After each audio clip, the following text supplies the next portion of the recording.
హల్లెలూయా. యెహోవా దయాళుడు, యెహోవా దయాళుడు, యెహోవా దయాళుడు, యెహోవా దయాళుడు, యెహోవా దయాళుడు, యెహోవా దయాళుడు. ఆయన కృప నిరంతరముండును గాక. మనందరి పట్ల ఆయన కృప నిరంతరం చూపును గాక. మన ప్రాంతం పట్ల ఆయన కృప నిరంతరం చూపును గాక. మన రాష్ట్రం పట్ల, మన దేశం పట్ల ఆయన కృప నిరంతరం చూపును గాక. మన ప్రభు అయిన యేసుక్రీస్తు వారి శ్రేష్టమైన నామంలో ఈ ఉపవాస ప్రార్థనా పండుగలలో పాలు పొందుటకు కూడి వచ్చిన మీ అందరికీ నా హృదయపూర్వకమైన వందనాలు, స్తోత్రం. అందరికీ వందన. ప్రభు అందరినీ ఈ ఉపవాస ప్రార్థనా పండుగల ఆశీర్వాదాలు, దీవెనలు అనుభవించేటట్లుగా చేయును గాక. యేసు నామములో నా ప్రభు ఆ కార్యము చేయును గాక.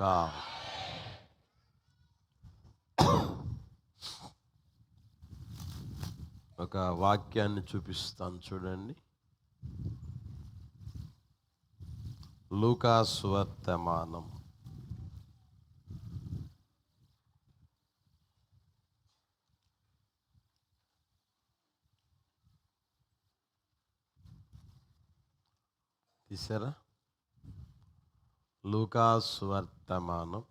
21వ అధ్యాయం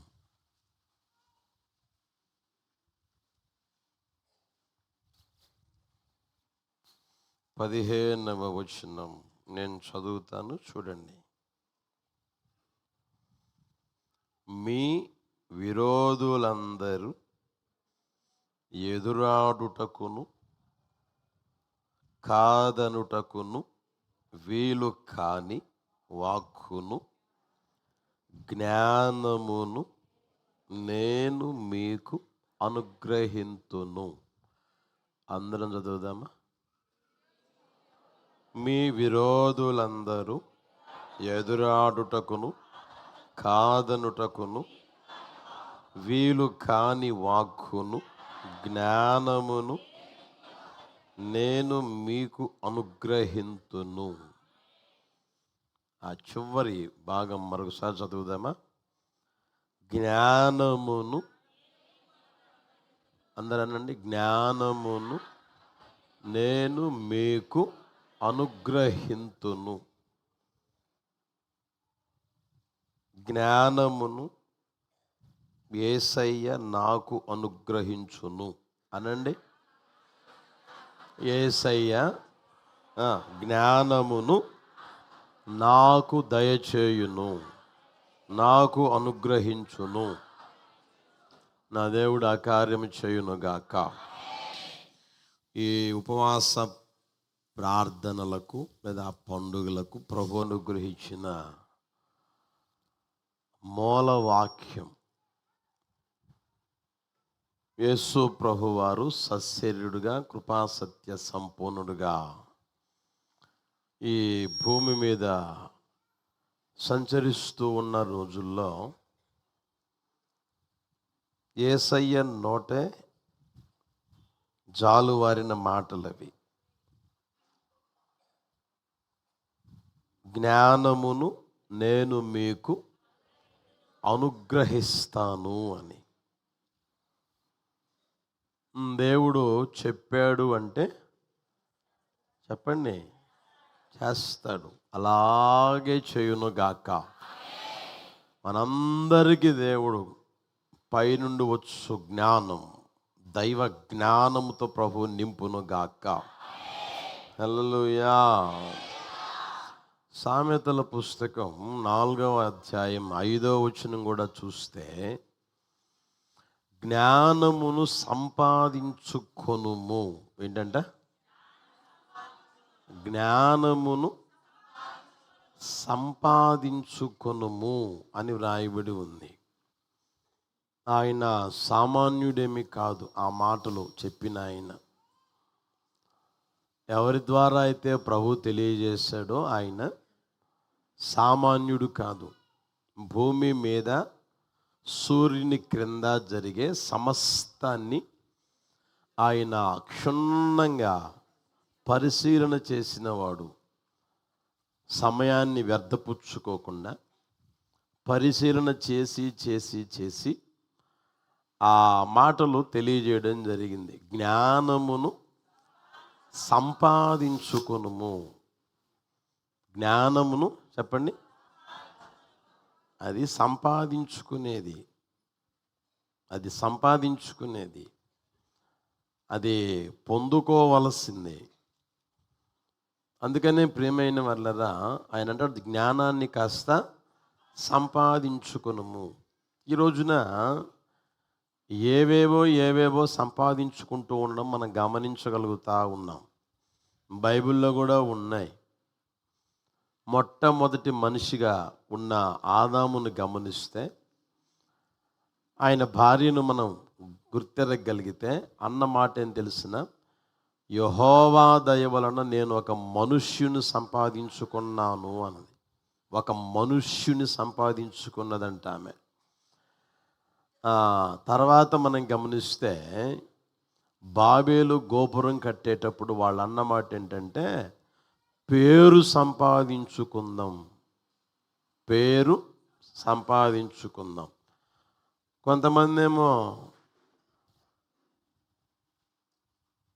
మనుషుని సంపాదించుకుందాం అంటున్నారు. మంచిదే కాదన్నంలే. ఇంకొంతమంది గోపురాన్ని కట్టుకొని పేరు సంపాదించుకుందాం, పేరు ప్రఖ్యాతులు సంపాదించుకుందాం. దీనికోసం కూడా వారి వ్యయ ప్రయాసలు ఖర్చు పెడతానే ఉంటారు, కష్టపడతానే ఉంటారు. పేరు సంపాదించుకుందాము అని. ఇంకా మనం బైబిల్లో గమనిస్తే వాళ్ళు అన్న మాట ఏంటంటే వ్యాపారము చేసి ఆస్తి సంపాదించుకుందాం. వ్యాపారము చేసి రెఫరెన్స్ చెప్పమంటారా? ఆదికాండం 4వ అధ్యాయం 1వ వచనం, ఆదికాండం 11వ అధ్యాయం 4వ వచనం, ఆదికాండం 34వ అధ్యాయం 10వ వచనం, ఆదికాండం 34వ అధ్యాయం 10వ వచనం.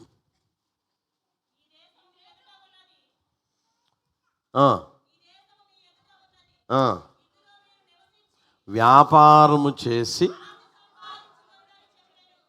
ఆస్తి సంపాదించుకునే వాళ్ళు కొంతమంది. ప్రసంగి పుస్తకం 1వ అధ్యాయం 18వ వచనంలో చూస్తే అధిక విద్య సంపాదించుకుందాం అంటారు. అధిక విద్య సంపాదించుకుంటాం. లూకాసు వార్త మనం 9:25లో చూస్తే ఒకడు లోకమంతా సంపాదించాడంట, లోకమంతా సంపాదించుకున్నాడంట. ఒక వ్యక్తి లోకమంతా సంపాదించుకున్నా, ఆస్తి సంపాదించుకున్నా, పేరు ప్రఖ్యాతులు సంపాదించుకున్నా, మనిషిని సంపాదించుకున్న, మనిషి అంటే సంతానం. వాళ్ళ అన్నమాట ఏంటంటే ఒక మనుషుని అంటే పిల్లవాడు పుట్టినప్పుడు అన్నమాట. సంతానం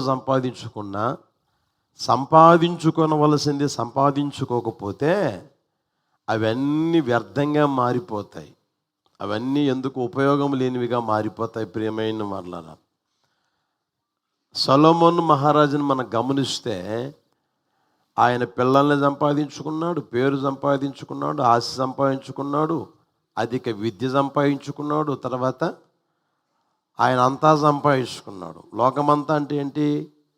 లోకంలో ఉన్నదంతా శరీరాశ, నేత్రాశ, జీవపు, అవన్నీ సొలొమోను మహారాజు సంపాదించుకుని అనుభవించాడు.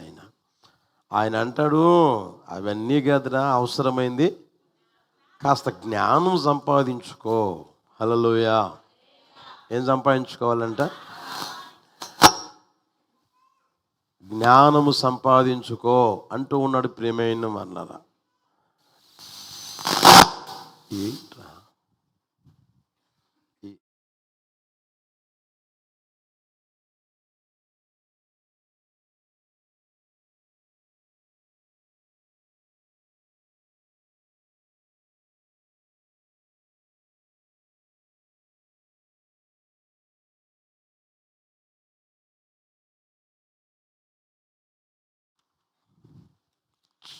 హల్లెలూయా, హల్లెలూయా.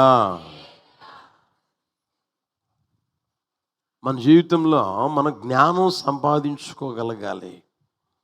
అందుకనే ఉపవాస ప్రార్థనలో ప్రభు అంటూ ఉన్నాడు, జ్ఞానము నేను మీకు అనుగ్రహిస్తాను. మన ప్రార్థన అదై ఉండును గాక, మన ఆలోచన మన ధ్యాస అదై ఉండును గాక. ఏదే, నాకు జ్ఞానం దయచేయి, నాకు జ్ఞానం దయచేయి, నాకు జ్ఞానం దయచేయి అని. ఏమండి, నీ హృదయం కోరుకోగలగాలి, నీ మనస్సు కోరుకోగలగాలి. అలా చేయగలిగితే నా దేవుడు నిశ్చయముగా ఆయన చెప్పిన మాట ఒక్కొక్కరి పట్ల నెరవేర్చును గాక. ఆయన చెప్పిన మాటలు ఇంకా మీకు చూపిస్తాను చూడండి. సామెతల పుస్తకం 3వ అధ్యాయం 14వ వచనం చూడండి. అందరు చదువుతానండి, చదవండి. వెండి సంపాదించుట కంటే మేలు, అపరంజి సంపాదించుట కంటే జ్ఞాన లాభము నొందుట. 16 కూడా గమనించండి. 16 అపరంజిని సంపాదించుట కంటే జ్ఞానము సంపాదించుట ఎంత? ఎంతో శ్రేష్టం అంట. జ్ఞానము సంపాదించడం ఎంతో శ్రేష్టం. బంగారం కంటే, అపరంజి కంటే శ్రేష్టం. 8:11 చూడండి. 8:11 జ్ఞానము ముత్యముల కన్నా శ్రేష్టమైనది, విలువగల సొత్తులేవియు దానితో. మళ్ళా చదవండి అన్నమాట. జ్ఞానము ముత్యము కన్నా శ్రేష్టమైనది, విలువగల సొత్తులేవియు. సార్ గమనించండి. అందుకే ఆయన అంటాడు, జ్ఞానాన్ని సంపాదించుకుండ్రా, జ్ఞానం సంపాదించుకుండ్రా. ఇప్పుడు చూడండి, ఇక్కడ అపరంజిని అంటాడు, తర్వాత వెండి అంటాడు, మేలిం బంగారం అంటాడు, తర్వాత ముత్యముల కన్నా. ఇక మీకు తెలుసు ముత్యం అంటే. తర్వాత చూడండి, తర్వాత మీరు చూస్తే విలువగల సొత్తులు ఏవియు. లోకంలో నువ్వు విలువగలిగినవి అనేవి కొన్ని ఉంటాయి నీ దృష్టికి. అర్థమవుతుందా? నీ దృష్టికి బంగారం విలువ ఉంటుందేమో, లేకపోతే వెండి ఉంటుందేమో. వాళ్ళ దృష్టికి వాళ్ళ పిల్లవాడే విలువ కలిగినవాడేమో. లేక పుట్టాడు అనుకోండి, అల్లారు ముద్దుగా పెంచుకుంటున్నాడు అనుకోండి. పాపం ఎవరైనా పక్కన వాళ్ళు ఎందుకు, నేనే అనుకోండి, ఒక దెబ్బేసాను అనుకో, వాళ్ళ మనసు ఎట్టుంటుంది, వాళ్ళ హృదయం ఏమైపోతుంది? అర్థమవుతుందా? ఎందుకని? వాడికి ఇచ్చే విలువ అంతదనమాట. అర్థమవుతుందా? కొంతమంది ఆస్తి మీద ఆస్తే విలువ అనుకుంటారు, ఇంకొంతమంది భార్య అనుకుంటారు, ఇంకొంతమంది భర్తే అనుకుంటారు, ఇంకొంతమంది ఉన్నది అనుకుంటారు. అయితే చూడండి, ఏదైతే నువ్వు విలువ కలిగినది అనుకుంటా ఉంటావో వాటి కంటే చెప్పండి, అవి ఏవి జ్ఞానానికి సాటి కావంట. అవి ఏవి ఎంత గొప్ప విషయమో గమనించని ప్రియమైన వాళ్ళ. నీకున్నవి ఏవి విలువ కలిగినవి ఏవైనా సరే దానికి సాటి కాదు. అన్నిటికంటే విలువైనది జ్ఞానము, అన్నిటికంటే ప్రాముఖ్యమైనది జ్ఞానము, అన్నిటికంటే మించినది ఏంటంటే జ్ఞానము. ప్రసంగి పుస్తకం 9వ అధ్యాయం 16 కూడా చూడండి. ప్రసంగి పుస్తకం 9వ అధ్యాయం 16వ వచనం. కాగా నేనెట్లను కొంటిని బలము కంటే. ఏంటంట? దేనికంటే? మీరు అప్పుడప్పుడు అంటారు కదా, ఏంటది? అంబుజా సిమెంటా? ఇటు చూపించి అంబుజా సిమెంట్, లేకపోతే 2 ఏనుగులు అలా వస్తే మధ్యలో ఫెవికాల్ వచ్చేస్తుంది, అతుక్కుపోతుంది. ఇక తర్వాత ఇక ఎంత లాగినా సరే లాగలేవంట, ఊడిపోదంట. అంటే అంత బలమైనది అని. ఒకవేళ నీవు అనుకుంటున్న బలము కంటే అర్థమైందా? జ్ఞానము శ్రేష్టం. కానీ ఎందుకు ఇప్పుడు నీకు? ఇప్పుడు అవసరమా? అవసరమైనప్పుడు చెప్తా. హల్లెలూయా. చెప్పండి గట్టిగా. బలము కంటే జ్ఞానం శ్రేష్టమైనది. జ్ఞానం శ్రేష్టమైనది ప్రియమైన వాళ్ళు. అందుకనే చూడండి, సొలొమోను మహారాజు దేవుడు ప్రత్యక్షమైనప్పుడు కోరుకున్న కోరిక, లేకపోతే ఆశపడిన ఆశ, నాకు కావాలి అని దేవుని అడిగింది ఏంటంటే, జ్ఞానం దయచేయి, నాకు జ్ఞానం దయచేయి అని అడిగాడు. ప్రియమైన వాళ్ళరా, ఎప్పుడైతే ఆ ఆట అడిగాడో ఎవ్వరికి ఇవ్వని జ్ఞానం దేవుడు ఆయనకి దయచేశాడు. ఎవ్వరికి ఇవ్వని జ్ఞానం ఆయన దయచేశాడు. కనుక ప్రియమైన వాళ్ళరా, జ్ఞానాన్ని కూర్చిన ప్రాముఖ్యత ఎరగమని ఎందుకో ప్రభు ఈ ఉపవాస ప్రార్థనలో మనకు తెలియజేస్తూ ఉన్నాడు. హల్లెలూయా. బలము కంటే, తర్వాత వెండి బంగారముల కంటే, అపరంజి కంటే, విలువగల సొత్తుల కంటే. ఇంకొక మాట చూపిస్తాను చూడండి. ప్రసంగి పుస్తకం 9వ అధ్యాయం 18వ వచనం చూడండి. యుద్ధాయుధముల కంటే. ఇప్పుడు చూడండి, ఏ దేశాన్నైనా చూడండి, ఏం సంపాదించుకుంటున్నాయి? యుద్ధాయుధాలు. నువ్వు పలుమార్లు చెప్తున్నాను కదా, ఆ దేశానికి వచ్చిన రాబడిలో లేదా అప్పు చేసిన అప్పులో 85%, ఇంచుమించుగా 80% దేనికి ఖర్చు పెడుతున్నారా అంటే వాటి కోసమే, యుద్ధాయుధాల కోసమే ఖర్చు పెడతా ఉంటారు. వాడు మన మీదకి వస్తే మనం ఏం చేయాలి? వాటికంటే మనకి బలం కలిగిన ఆయుధాలు ఉండాలి, వాళ్ళకంటే అని అనుకుంటా ఉంటారు. అయితే దేవుని వాక్యం చెప్తే సత్యం ఏంటంటే, యుద్ధాయుధముల కంటే జ్ఞానము శ్రేష్టం. యేసు నామములో ప్రభు మనందరికీ అనుగ్రహించును గాక, మనందరి మీద కుమ్మరించును గాక. దైవజనుడైన పౌలు గారు కూడా ఒక మాట అన్నాడు చూడండి. 3వ అధ్యాయం 7వ వచనం, ఫిలిప్పీ పత్రిక 3వ అధ్యాయం 7వ వచనం చూడండి. తీశారు అందరూ? ఆయనను ఏవేవి నాకు లాభకరములై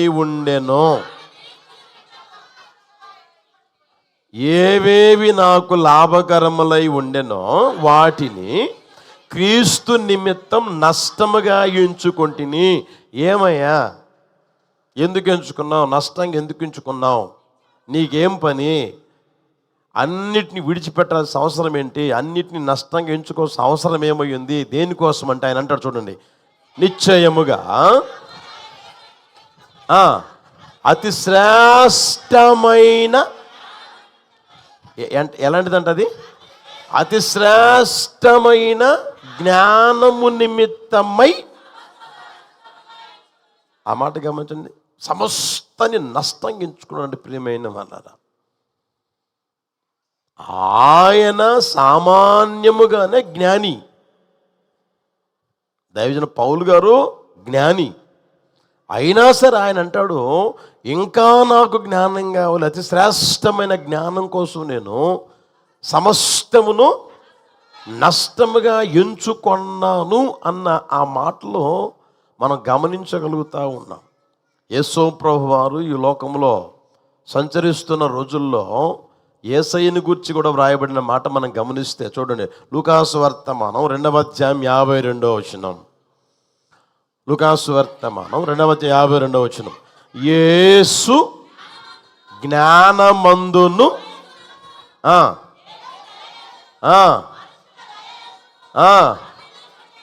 జ్ఞానమందు ఏమయ్యాడంట? వర్ధిల్లుతా ఉన్నాడు. నిదానం కొంచెం కొంచెం కొంచెం కొంచెం వయసు పెరిగే కొంది, అనుభవం పెరిగే కొంది జ్ఞానమందు ఏమయ్యాడంట? వర్ధిల్లుతా ఉన్నాడంట. అట్టి కృపతో ప్రభు మనందరినీ నింపునుగాక. హల్లెలూయా, హల్లెలూయా. అందుకని ఆయన అంటాడు, జ్ఞానాన్ని కాస్త జ్ఞానం సంపాదించుకో. నువ్వు సంపాదించుకున్నావు, ఇప్పుడు దాకా సంపాదించుకున్నావు చాలవా? సంపాదించి నాకు ఇంత ఉంది, నాకు అంత ఉంది, నాకు ఇది, ఎంత ఏమనుకున్నావు అని చెప్పుకునే చాలు కదా. ఒకవేళ జ్ఞానం లేకుండా నీ జీవితం నడిపించబడుతున్నావేమో, యేసు నామములో జ్ఞానమును సంపాదించుకుందువుగాక. ఈ సొలొమోనే ఇంకొక మాట చెప్పడం మనం గమనించగలుగుతాం. చూడండి, సామెతల పుస్తకం 1వ అధ్యాయం 22వ వచనం.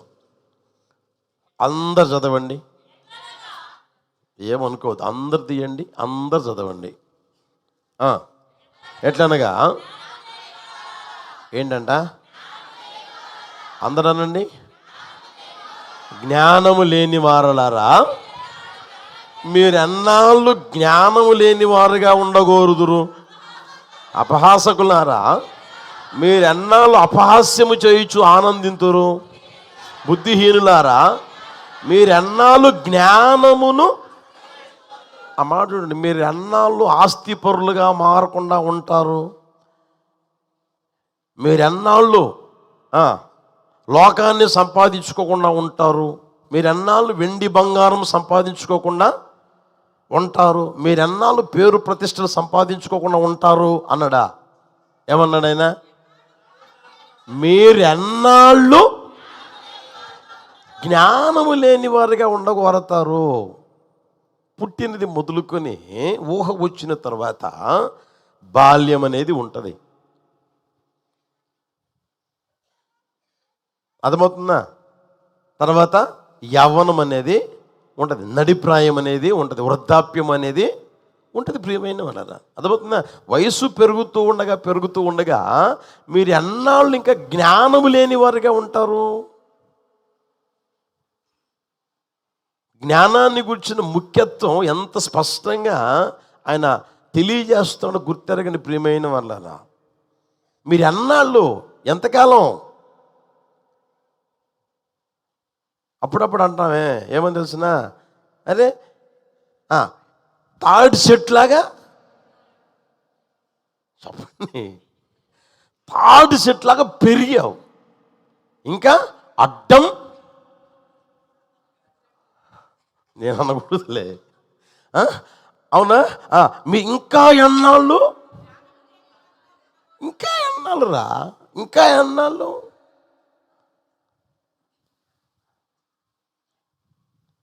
పద్దెనిమిది సంవత్సరాల వయసు వచ్చింది, 20 సంవత్సరాల వయసు వచ్చింది, 30 సంవత్సరాల వయసు వచ్చింది, 35 సంవత్సరాల వయసు వచ్చింది, 2 పిల్లలకి అన్నావు, ఇంకా ఎన్నాళ్ళు?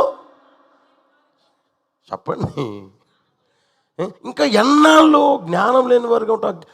జ్ఞానం ఎందుకు అసహించుకుంటావు? జ్ఞానం ఎందుకు అసహించుకుంటావు? ఇంకెన్నాళ్ళు అసహించుకుంటావు? అందుకనే ప్రియమైన వారులరా, మన జ్ఞానం లేని వారుగా ఉండకూడదు, జ్ఞానాన్ని మనం అసహించుకోకూడదు. దేవుడు ఉపవాస ప్రార్థనల మూలంగా ఒక్కొక్కరిని జ్ఞానముతో నింపునుగాక. హల్లెలూయా. పొందుకున్న ఆ జ్ఞానం నిన్ను విడిచిపోకూడదు, దానిని నిర్లక్ష్యం చేయకూడదు. ఆ మాట కూడా చూస్తారా? 3:21 చూడండి, సామెతల పుస్తకం 3:21 అనండి, గట్టిగా చదవండి. నా కుమారుడా, లెస్సయైన జ్ఞానమును వివేచనను ఏం చేయాలంట? భద్రం చేసుకో, పోగొట్టుకోమాక, విడిచిపెట్టమాక. పొందుకున్న జ్ఞానాన్ని పాడు చేసుకోమాక. పొందుకున్న జ్ఞానాన్ని పాడు చేసుకోవద్దు, విడిచిపెట్టొద్దు. నీ జీవితంలో పోగొట్టుకోకూడదు. లెస్ అయిన జ్ఞానమును భద్రం చేసుకో. దేవుడు ఇస్తాడు, భద్రం చేసుకుందుము గాక. హల్లెలూయా. కనుక ప్రియమైన వాళ్ళారా, జ్ఞానమును మనం ఏం చేయాలంట? చెప్పండి. జ్ఞానాన్ని మనం ఏం చేయాలి? సంపాదించుకోవాలి, ఆ భద్రం చేసుకోవాలి. లేకపోతే మనం జ్ఞానాన్ని పొందుకోవాలి, సంపాదించుకో, దాన్ని భద్రము చేసుకునే స్థితిలోనికి ప్రభు తీసుకుని వచ్చును గాక. హల్లెలూయా.